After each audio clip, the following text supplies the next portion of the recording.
And this time I'm going to talk about some other things. I appreciate you guys tuning in this evening because I know it's beautiful weather out there. I love this time of year. I love when the weather is nice and crisp. That hoodie and tin weather is coming back up. So this coming Sunday, not tomorrow, but the following Sunday, Moneybag Yo will be in Des Moines at I think it's called the Horizon Event Center. So it's Moneybag Yo and friends. I think he's bringing Big 40, Big 30, Big 30. That's what he's bringing with him. So yeah, so that last song was Moneybag Yo and Meek Mill. The Meek Mill album is dope. So this is what I want to talk about. So I said I was going to go over some of this COVID information, but before I get into that, something's been bothering me. Something I've really been thinking about. I kind of talked about it last week about how I feel about what's the best way to put this?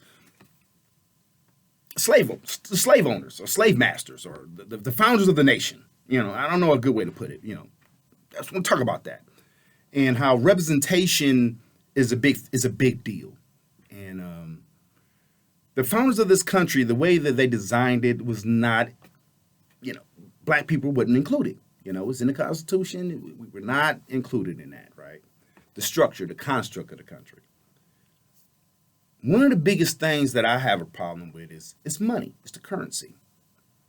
Why do we have to have the presidents on currency? Why do we have to have George Washington, Ben Franklin, Abraham Lincoln, Alexander Hamilton, who else is on? Other people, some other people. I don't know. Why are they on the money is what I'm saying. Do we need that? Do we need to have faces of ex-slave masters on the currency? I feel like that. I mean, the Jewish people, they don't have Nazi currency. It's no Hitler money. It's no Nazi, people money. Like, why would it's like dealing with psychological trauma, right? Looking at the depiction of the people that did harm to people that look like me, just because they look like me. Another thing that bothers me is Monday is Christopher Columbus Day.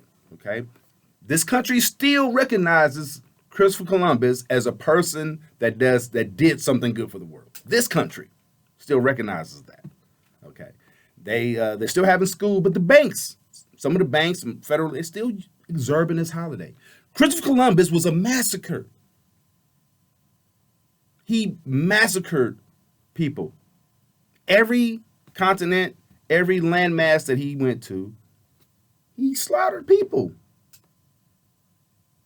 So why are we holding people like that? America does this. We say that you're not supposed. You're passing trauma down year after year after year after year after year after year, generation after generation after generation. We cannot deal with the trauma as black people. Say, just get over it. We can't just get over it.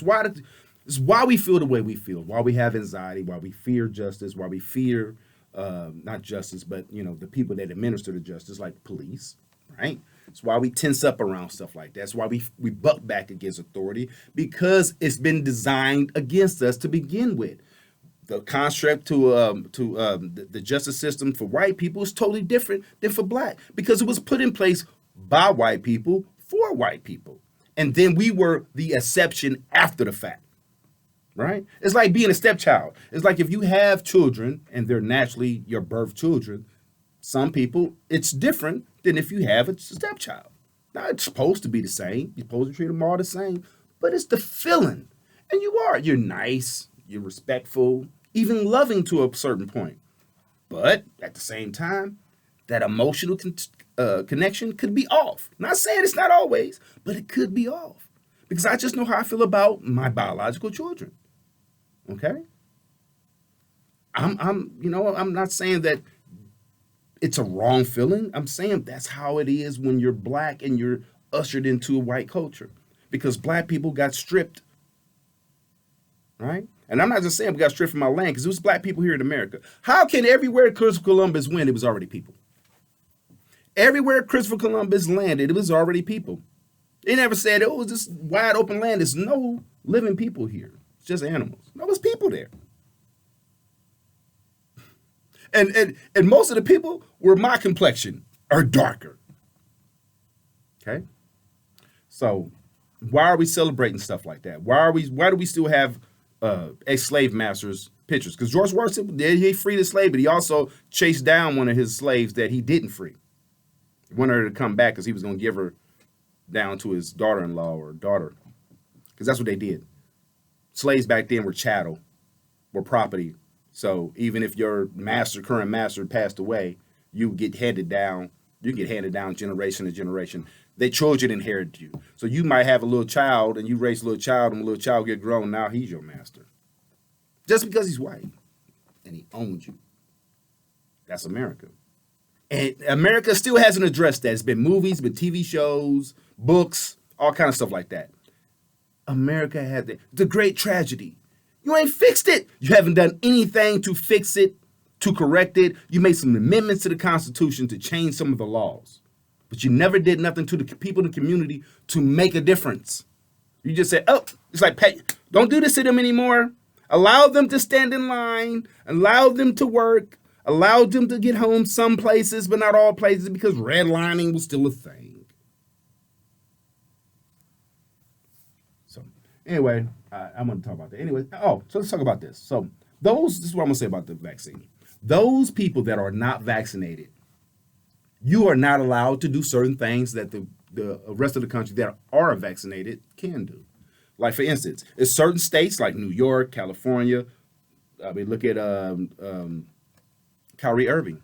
He can't even play basketball in New York or California because he's not vaccinated. All the other players can. You can't get on certain airplanes. You can't go to certain states. You can't go to certain countries. Canada would not allow you to come into their country if you're not vaccinated.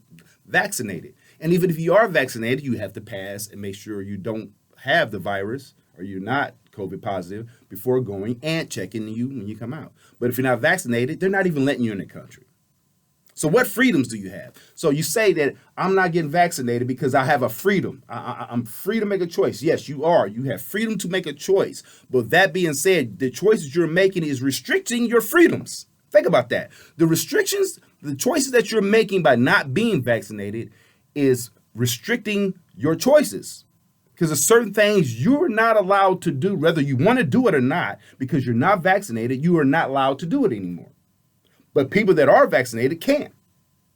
So who's really free? Who's really getting the freedom? Is it the unvaccinated people that's using and exercising their freedoms of choice? Or is it the vaccinated people that's exercising their freedoms of choice? Because I chose to get vaccinated. See, nobody made me.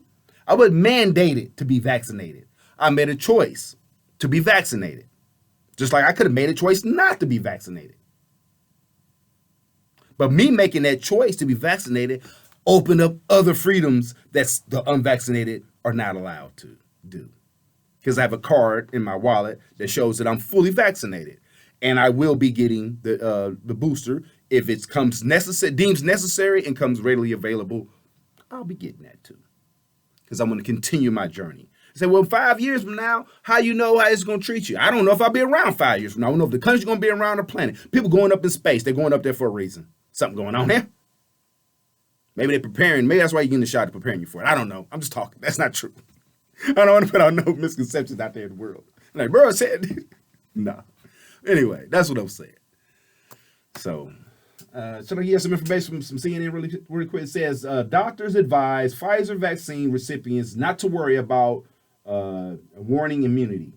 Waning immunity. Waning means, I guess, looming or exaggerated or dragging on or something like that, I would guess. But they're saying the boosters are going to be effective. It's going to, because I guess anyway, enough about that. Debt ceiling has been getting raised for 2 months. They're going to come back to it in a minute. They still ain't said nothing about the George Floyd Policing Act. Still ain't said nothing about the John Lewis Voting Rights Act. So I don't know what Joe Biden doing, but I'm about tired of Joe Biden. Oh, the governor of Iowa was down on the border. She's saying that a lot of drugs coming through up 35 and across 80. Fentanyl and meth is on the rise. She's saying that's why she's saying that she want to send some more troopers down there. So that's y'all governor of Iowa. I guess she's my governor too, but because I live here too. I pay taxes here too. Anyway, it's Merle on the Move. Next up is Chuck D and It Don't Stop. Check his show out next. I'll be back here next Saturday. You know what it is, Merle on the Move. Peace and harmony to everybody. Love.